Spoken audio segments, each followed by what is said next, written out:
그 교육의 혜택하고 이게 경제적 보상 이것들을 너무 직접적으로 연결시키지 말자 뭐 이런 이제 취지의 말씀을 해주셨는데 그 작년이죠. 그 마이클 샌델의 공정하다는 착각이라는 제목으로 번역된 책에 그 대안들을 이야기를 하면서 대학 입시 특히 명문대 입시를 추첨제로 하자 이런 제를 하고 우리 그 JTBC에서도 한번 차이 나는 클래스가 거기 나와서 그런 이야기를 했는데 제가 만나보고 개인적으로 경험을 해보면 많은 독자들이 제일 황당한 제안이다. 왜 대학 입시를 추천제를 한다고? 사실 그 방송 들은 분들도 그걸 아주 황당해 하더라고요. 그러니까 그거는 우리 현실에서 보면 너무 먼 이야기 같아 보이는 거죠. 사실은 뭐 미국에서도 그게 이상적인 이야기일 건데, 그러니까 성적 순으로 학생들을 뽑는 게 아니라 일정한 수학 능력만 되면 다 이렇게 수용을 해서 죄송합니다. 다 수용을 해서 그 중에서 일정하게 추첨으로 그냥 뽑아버리자. 그러니까 명문대 입학이라고 하는 것하고 이렇게 이제 이 성적하고 이 관계를 갖다 끊어버리겠다라고 하는 그런 어떤 이제 제안이었음에도 불구하고 공감을 못 얻어요. 뿐만이 아니라 이렇게 지금 우리 그 야당 후보께서는 지금 뭐 최저임금 이런 거 폐지하자 이렇게 주장을 하시고 이렇게 하는데 어쨌든 지금 이게 우리가 아까 기본소득 이야기도 했습니다만 아주 자연스럽게 이 주제가 지금 이제 우리 정치적인 현안과 연결될 수밖에 없을 것 같아요. 어쨌든 좋든 나쁘든 뭐 올바르시든 않든 그러니까 이번 대선에서도 이렇게 공정이 이제 화두가 되고 야당 후보든 여당 후보든 다 이렇게 공정을 이야기를 하고 있단 말이죠. 그래서 어쨌든 이게 아마 아까 그 이야기가 쭉 나왔지만 문재인 정부의 경험과 더불어서 아마 생긴 그런 걸 텐데 문재인 정부도 공정을 내세웠지만 실제로 현실에서 그런 부분이 충분히 잘 실현되지 못한 것 같고 또 그것에 대한 이제 특히 청년 세대의 불만 이런 것들이 커지고 이러는 배경 속에서 다시 새로운 대선에서도 또다시 공정이 화두가 되는 이런 일들이 이렇게 이제 형성되고 있는 게 아닌가 이런 생각이 드는데 우리 뭐 이런 이제 너무 민감한 이제 정치적 주제를 다룰 수는 없다 하더라도 이런 배경을 두면서 이렇게 우리 차기 정부가 이렇게 이제 좀 더 나은 공정 이렇게 사회를 실현하기 위해서 좀 더 어떤 이 문제에 대해서 좀 더 잘 적극적으로 대응하기 위해서 뭐 어떤 이제 노력을 기울일 수 있을지 뭐 이런 거에 대해서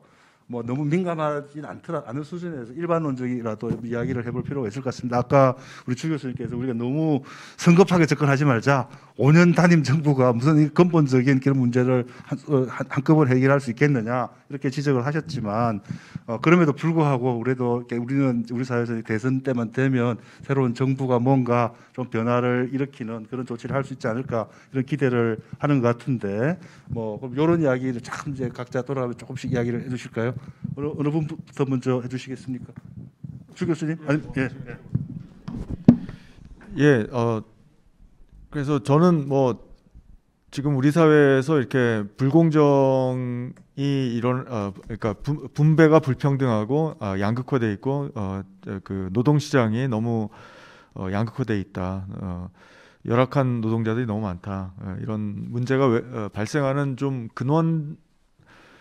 근본적인 어떤 대안들이 필요한데요. 그 정부가 할 수 있는 것이 있고 하기 어려운 게 있는 것 같습니다. 그래서 예를 들어서 정부가 기업들에게 노동자들에 대한 월급을 어떻게 조정하라고 명령할 수는 없잖아요. 그리고 그걸 재분배를 직접적으로 하기는 쉽지는 않습니다. 시장에서. 그래서 정부가 근데 할 수 있는 거는 이제 제도를 바꾸는 건 할 수 있어요. 그래서 제도를 바꾸는 거를 좀 강력하게 좀 방향을 뚜렷하게 가지고서 추진하는 게 필요한데 그 포괄적인 방향을 말씀드리면 지금 제가 생각에는 우리 사회는 너무 이 경제 주체들 간의 힘의 불균형이 너무 심한 것 같아요. 그래서 주로 이제 우리가 잘 알고 있듯이 뭐 큰 기업들이 작은 기업 기업들에 행사하는 과도한 어떤 경제력 행사,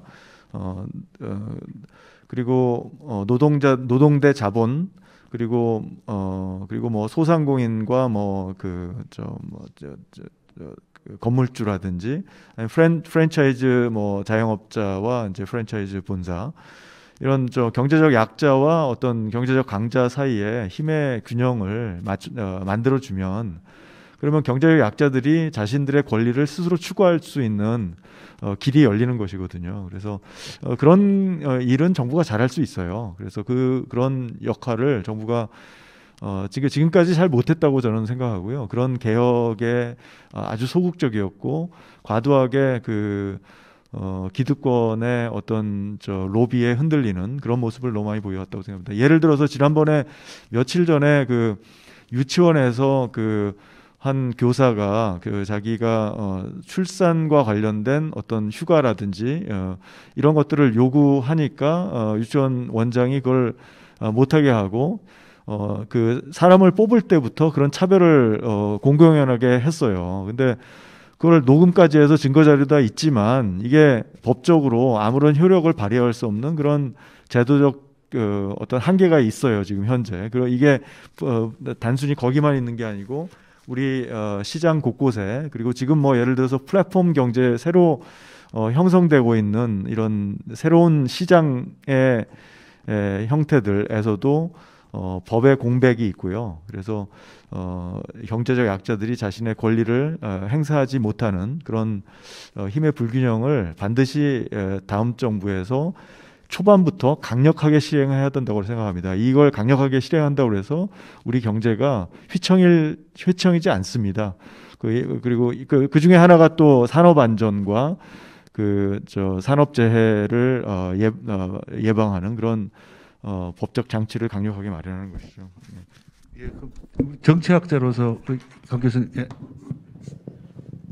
참 쉽지 않은 문제입니다. 근데 어쨌든 앞서도 말씀드린 것처럼 공정성 논의도 그렇고 오늘 얘기한 뭐 능력주의 문제도 그렇고 이것이 정치적 무기화돼서 정치적 동원의 도구로 사용되고 있다는 게 가장 큰 문제인 것 같아요. 이 배경에는 또 정치적 양극화의 문제가 있겠죠. 사실은 이건 어떤 정부가 들어서든 간에 우리 사회의 그런 특히 이제 수도권 지방 그리고 청년과 노년, 여성과 남성, 비정규직과 정규직과 같은 그런 인사이드와 아웃사이드의 문제는 이런 정파적 방식으로만 가지고는 해결할 수가 없거든요. 우리 아까 말씀하신 5년 단임제라는 그런 제도적 한계도 있지만 또 대통령 선거와 국회의원 선거의 그런 사이클의 불일치 문제도 있고 여러 가지 면에서 그렇습니다. 그렇다면 이런 정치적 양극화, 이런 당파성을 넘어서 사회적 합의를 이룰 수 있는 공론장, 오늘도 정말 이런 중요한 자리라고 생각합니다만 공론장을 지속적으로 마련하는 게 중요하다고 생각하거든요. 예를 들면 집권 여당 같은 경우도 청년 문제가 되니까 무슨 청년위원회 같은 거 만들어서 보고서 만들고 또 선거 때 되면 또 이게 다른 형태로 그냥 변하다 이런 방식으로 하지 말고 그런 면에서 저는 좀 파격적인 방식이 필요하다고 생각해요. 예를 들면 지금 뭐 청년 이슈가 화두가 되니까 여기에 대한 정책적 대응 단기적으로 내지 말고 예를 들면 300석이라는 의석이 있다면 최소한 10%는 저는 청년들한테 할당할 수 있어야 된다고 생각하거든요. 이런 제도적인 장치를 마련할 수 있는 좀 파격적이고 좀 발본적인 고민들이 필요한 게 아닌가 이런 생각을 하고요. 그러기 위해서는 좀 지속적인 공론장을 4년, 5년 내내 좀 하면서 사회적 합의를 이루는 과정들이 필요한 게 아닌가 이런 생각을 합니다. 예, 지금 현재 제가 뭐 여러 가지 너무 좋은 말씀을 많이 해주셔서 제가 뭐 더 보탤 게 있나 싶습니다. 특히 근데 이제 저도 중간에 저도 한번 말씀드렸는데요. 우리가 뭐 어떻게 무슨 교육 개혁을 하든 뭔 개혁을 하든 근본적으로 노동시장 내 보상 격차가 바뀌지 않으면 줄어들지 않으면 지금 우리의 불평등이나 어떤 모든 것들이 다 그냥 현상 유지가 될 거다라고 이제 제가 말씀드린 부분도 중간에 있었습니다. 그런 부분에서 목광수 선생님께서 제가 제안하신 내용과 그리고 이제 노동시장 내 보상 격차를 줄일 수 있는 그런 것들이 투트랙으로 같이 가야 된다라는 이야기를 해주신 점에 대해서는 뭐 되게 감사드리고요. 그리고 또 하나 뭐 제가 여기서 말씀드리고자 하는 거 뭐냐면 이게 우리가 이런 이야기들이 선거 때만 되면 그냥 심각한 거 그리고 지나가는 거 이제 그 부분인 것 같습니다. 우리가 결국 이 문제는 우리 미래 세대에 관한 이야기고요.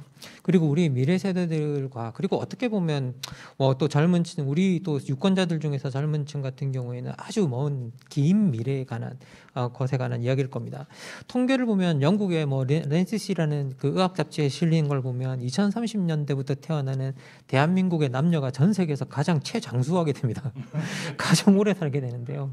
그러면 정말 가장 오래 살게 되는 그런 그 세대들로서 어떻게 보면 이런 불평등과 아니면 이런 어려운 그런 것들과 같이 이렇게 살아나갈 것인가에 관해서 생각을 해봐야 되는데, 저는 최근에 이제 그 2019년에 노벨 경제학상을 받으신 분들이 했던 말들이 가장 인상적이었는데요. 우리한테 부족한 건 자원이 아니다. 우리한테 부족한 건 분열을 넘어설 수 있는 아이디어다. 라고 이제 그렇게 말씀을 하셨거든요. 그래서 근본적으로 우리가 그 부분에 대해서 진지하게 고민을 해봐야 될 것 같고요. 우리가 자꾸 마치 자원이 모자라서 못 나는 듯이 이야기하는 그런 것 바깥으로 좀 나갔으면 좋겠고요. 그다음에 우리가 진짜 자원이 모자라서 나눌 것이 없어서 싸우는 것들이 아니라 우리가 어떻게 나눌 것인가를 제대로 규정하지 못하고 있고, 그 어떻게 나눌 것인가가 너무 한쪽에 쓸려가고 있음에도 한쪽으로 치우쳐가고 있음에도 불구하고 왜 우리 사회는 그것을 용인하고 받아들이고 있는가에 대한 근본적인 반성부터 출발해야만 우리가 이 문제를 고칠 수 있지 않을까, 수정할 수 있지 않을까라는 어떤 그런 생각을 좀 해보게 됩니다. 예. 예, 다음번 대선에 이번 대선에서 지금 우리 사회의 공정을 위해서 뭘 할 수 있을 것인가, 지금 얘기했던 것들에 대해서 거의 저도 동의하고요. 그 중에 이제 한두 가지만 더 덧붙인다면은 지속적인 우리 사회가 어떤 사회로 가야 될지, 정의로운 사회는 어떤 모습일지, 어떤 분배 체제를 할지, 이런 것들에 대해서 이제 지속적인 공론장이 필요하다. 저 100% 동의하고요.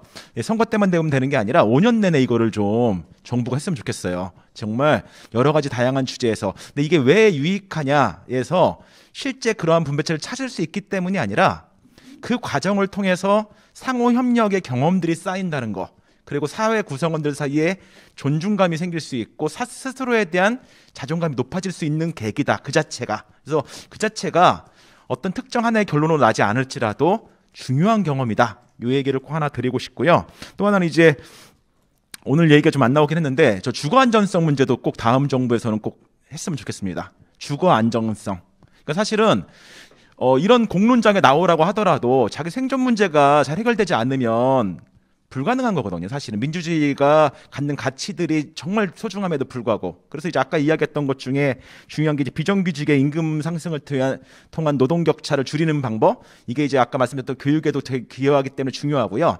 한 가지 더가 이제 주거 안정성 같아요. 꼭 그것이 집을 소유하든 소유하지 않든지 간에 자기가 거주하는 문제에 있어서 정말 항상 불안해하지 않을 수 있는 사회야지만 자존감이 보장되고 인간다운 삶을 살 수 있지 않을까. 지금 한국 사회의 모습 속에서는 제가 이제 학생들을 면담하다 이런 얘기를 들었어요. 그 왜 공무원을 원하느냐, 옛날에는 안정적이기 때문이었잖아요. 요새는요 이렇대요. 아까 이제 주 교수님 말씀하셨는데 노동소득으로 더 이상 나가는 건 불가능하기 때문에 종잣돈을 마련해서 그걸 가지고 투기하고 뭐 이런 데 쓰려고 하는 그런 생각의 안정적인 자리가 공무원이라는 거예요. 아니 이게 지금 공무원을 하려고 하는 목적이 결국은 자본소득의 이전을 위해서 그런 거라는 게 저는 좀 황당한 생각이 들었지만, 그게 현실이라면 그렇게 생각하지 않을 수 있도록 어느 정도의 임금 격차를 줄여주고, 또한 거주에서의 문제를 해결해 줄 수 있는, 그러니까 미래를 꿈꿀 수 있는 그런 것들을 좀 해주는 정부가 됐으면 좋겠다. 굉장히 추상적이지만 철학자가 드릴 수 있는 말씀이 추상적인 것 같습니다. 이상입니다. 예, 모든 선생님들께서 뭐 여러 가지 이야기를 해주셨는데, 대부분의 선생님들께서 이런 문제와 관련된 지속적인 공론장의 필요성을 강조를 하시는 것 같아요. 저도 상당히 공감을 하는 이야기인데, 이런 대선 때라든지 이런 특정한 계기를 통해서만이 아니라 그냥 4년 내내, 5년 내내, 아니면 이 문제가 어느 정도 해결될 때까지 지속적으로 이런 문제를 이렇게 토론을 하고 논의하는 그런 이제 장들이 마련되고, 아까 목 교수님 말씀하신 것처럼 아주 구체적인 해법을 당장 우리가 얻지 못한다 하더라도 그런 논의 과정 자체가 우리를 결속시키고 우리를 서로 연대하게 만드는 소중한 경험이 될 것이다. 상당히 이제 공감이 되는 이야기입니다. 그런데 안타깝게도 사실 어떻게 보면 우리는 곧 지금 20대 대선이 이루어집니다만, 이 정치 자체가, 특히 대선 이런 것 자체가 상당히 능력주의에 물들어 있는 그런 게 아닐까. 우리 주요 후보들 보면 세 분이 서울대 출신이고, 그죠? 대통령이 될 게 거의 확실한 두 분은 다 변호사 출신입니다. 변호사 법조인 출신이고 상당히 그분들 자신들이 이 능력주의적 경쟁 체제의 승자들이고 그러다 보니까 어쩌면 그분들 모두가 구조적으로 이렇게 사실은 이 능력주의의 패자들 그 속에서 이렇게 제대로 삶의 안정성 이런 것들을 누리지 못하고 사회적인 자존감, 자긍심 이런 것을 갖지 못한 채 불안 속에 살아가는 많은 분들의 삶과 이해관계, 처지 이런 것들 이해 못하다 보니까 해결이 안 될 수도 있을 것 같고요. 또 우리 정치의 논리 자체가 승자 독식의 원리에 따라서 한 표라도 많은 표를 얻어서 이기면 모든 것을 독차지하는 이런 승자 독식의 원리에 있다 보니까 이렇게 정치적 양극화도 심각해지고 왜냐하면 하여튼 무슨 수를 써서라도 일단 이기고 봐야 되니까 이런 이제 논리가 형성되는 게 아닌가라는 생각이 들고요. 그래서 이런 과정 자체가 우리가 이게 능력주의 문제를 이렇게 성찰하는 이런 과정을 통해서 우리 정치 구조가 뭔가 좀 더 새로운 방향으로 갈 수 없을까 이런 문제까지 고민이 되는 그런 이제 계기가 되면 어떨까 이런 생각을 합니다. 이 토론, 이 자담회를 준비를 하면서 큰 주제만 생각을 했는데 사실은 논의를 하는 과정에서 저도 많이 이렇게 새로운 문제식도 많이 얻었고 여러 개 훌륭한 학자분들의 탁견들을 들으면서 이제 우리가 그래도 당장은 아닐지 모르지만 어쨌든 이 문제를 해결해 나가는 어느 정도 실마리는 얻을 수 있겠구나 이런 이제 생각을 하면서 긴 시간 경청해 주셨다는 데 대해서 감사 인사를 드리면서 오늘 이 자담회 포럼 여기서 마치도록 하겠습니다. 감사합니다.